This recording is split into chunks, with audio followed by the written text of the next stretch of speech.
I'm reporter Halia, and today we'll be interviewing Hirohito. Hello, nice to meet you. When and where were you born? I was born on April 29, 1901 in Tokyo, Japan. What did you do before you became Emperor of Japan? I was commissioned into the Army and Navy as a second lieutenant in the Army and a sub-lieutenant in the Navy. I was granted the Grand Cordon of the Order of Chrysanthemum.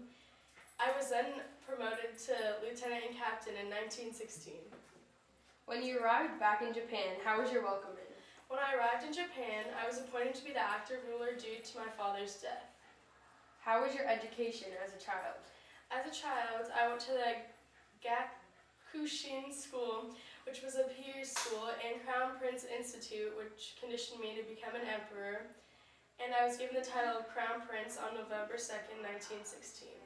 I understand that you were given the name Hirohito around the time of the beginning of your reign. What does the English mean?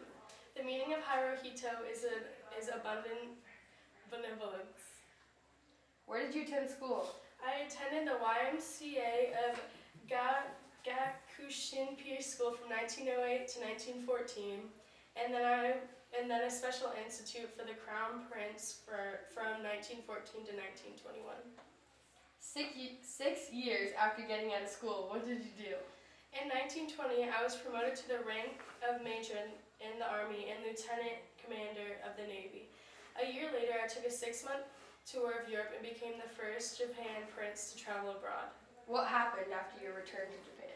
On November 29, 1921, I became regent of Japan to take place of my father, who is struggling with a mental illness.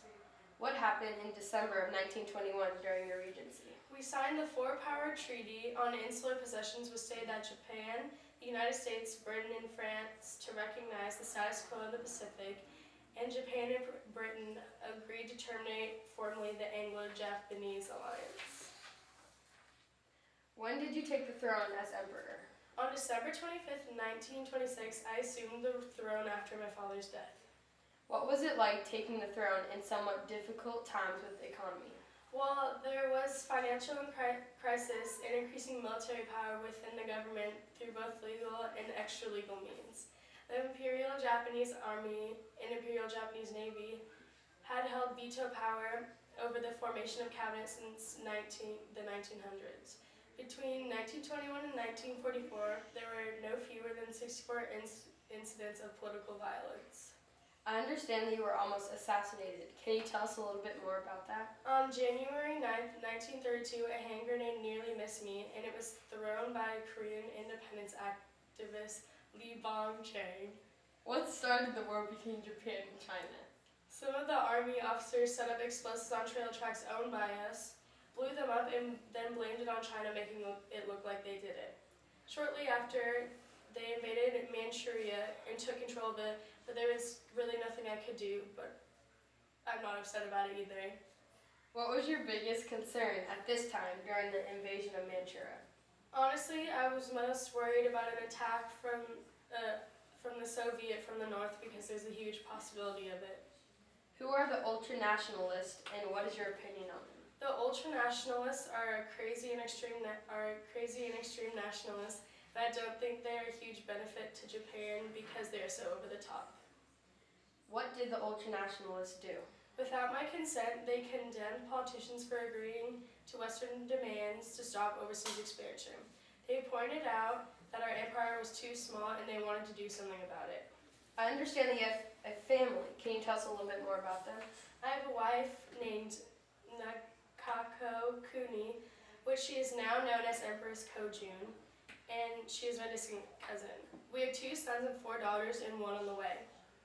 What ended your reign as an emperor? Well, members of an extreme nationalist society assassinated a number of politicians and business leaders who opposed expansion, and military leaders overthrew the government in 1936 and then occupied the center of Tokyo. Well, what has happened since your recent end of being emperor? The military became more extreme, and the unrest forced the government to accept complete military domination. Lastly, if you were still emperor today, what would you do to help this government crisis? I would limit the amount of people in our military and our government, and I would overall just listen to more of what the people want and what the people have to say. Thank you.